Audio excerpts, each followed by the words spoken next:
Olá pessoal, tudo bem com vocês? Nesta nossa aula vamos tratar aqui de um assunto muito importante onde ele nos fala sobre o gráfico da função quadrática, ou seja, o gráfico de uma função de segundo grau. Gente, toda função de segundo grau, ela sempre nos dá como gráfico uma parábola, que na verdade é esta curvinha aqui que está em amarelo.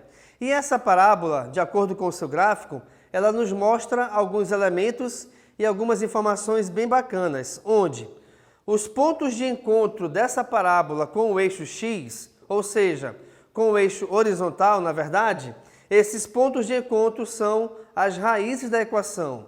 O que é raiz de uma equação de segundo grau? São os valores que tornam essa equação verdadeira. Então, esses pontos de encontro da parábola com o eixo horizontal me determinam as raízes dessa função ou dessa equação de segundo grau. Além disso, nós temos o seguinte, nós temos aqui na parábola vários pontos que formam essa parábola, tá? Aqui nesse caso tem um exemplo de um ponto aqui, onde eu coloquei ponto pertencente à parábola, quer dizer que esse ponto ele pertence na região dessa curva, beleza? E essa parábola ela tem um ponto também chamado vértice. O que é o vértice?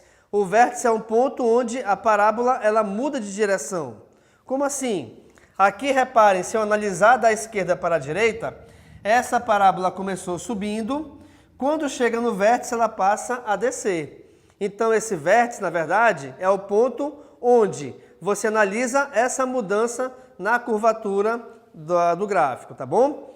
Um outro detalhe bem importante também é o seguinte, quando você pega um gráfico, esse vértice do gráfico da parábola, tá? Ele também em física é muito utilizado, pois é o valor que me determina a altura máxima que o objeto ele é jogado. Por exemplo, vou jogar aqui esse giz.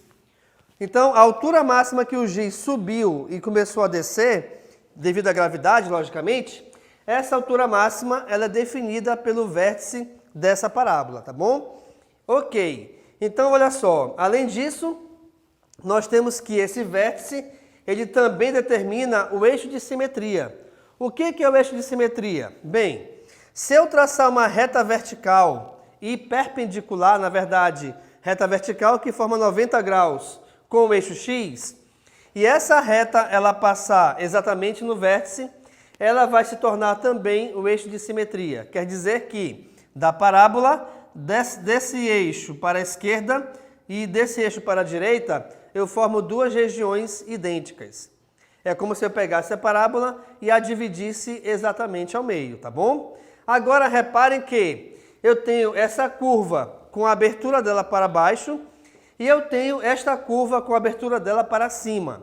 Sendo que, quando a abertura da curva estiver para cima, nós dizemos que essa função, aliás, que o gráfico dessa função ele é crescente. Então vejamos, o que determina na verdade a abertura dessa curva estar para cima ou estar para baixo é o sinal do coeficiente A.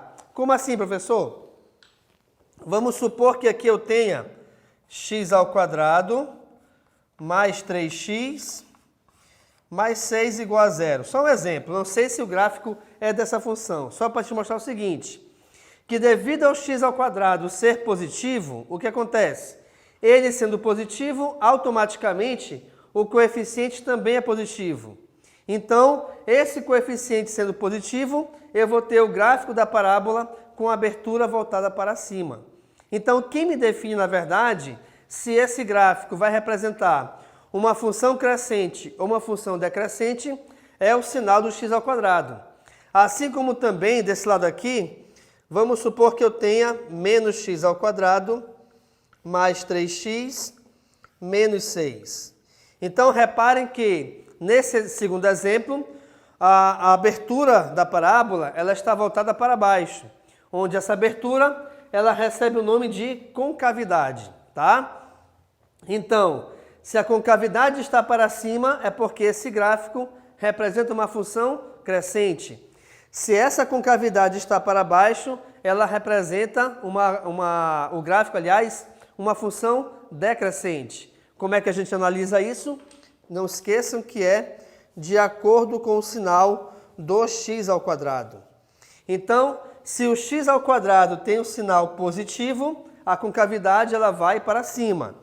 Se o x ao quadrado tem um sinal negativo, a concavidade está indo para baixo. Perfeito? Agora, independente disso, se o gráfico ele é crescente ou decrescente, de qualquer forma, nos dois gráficos nós temos os vértices. Assim como também em cada um deles nós temos a reta imaginária, por exemplo, né, que passa por esse vértice e que forma 90 graus com o eixo x. Nós temos também em cada uma dessas situações o nosso eixo de simetria. Uma coisa a verificar aqui no gráfico é o seguinte, pessoal. Reparem que quando o nosso gráfico ele é crescente, o nosso vértice ele está lá para baixo. Assim como também quando o nosso gráfico ele é decrescente, o nosso vértice está localizado no ponto mais acima. O que isso quer dizer? Quer dizer que quando o nosso gráfico ele é crescente, esse vértice representa o chamado ponto de mínimo. E quando esse vértice está localizado aqui para cima, ele representa o ponto de máximo. Quer dizer, por que mínimo, por que máximo? Mínimo porque é justamente a menor posição em relação ao eixo y. E máximo porque é a maior posição em relação também ao eixo y, tá?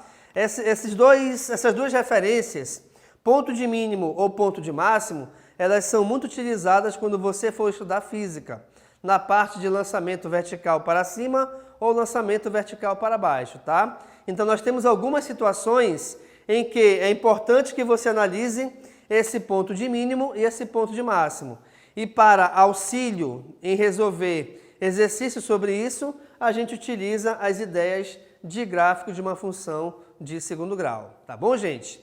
Então, aqui nessa nossa aula, nós vimos aqui como que é feito o gráfico de uma função de segundo grau, como que a gente reconhece e quais são os elementos que formam esse gráfico. Lembrando que esse gráfico tem vértice, tem os dois pontos que tocam aqui o eixo x, onde são as raízes da equação, e também a gente analisa a sua concavidade, quer dizer, a sua abertura, onde, se a concavidade está para cima, quer dizer então que esse gráfico é de uma função quadrática crescente.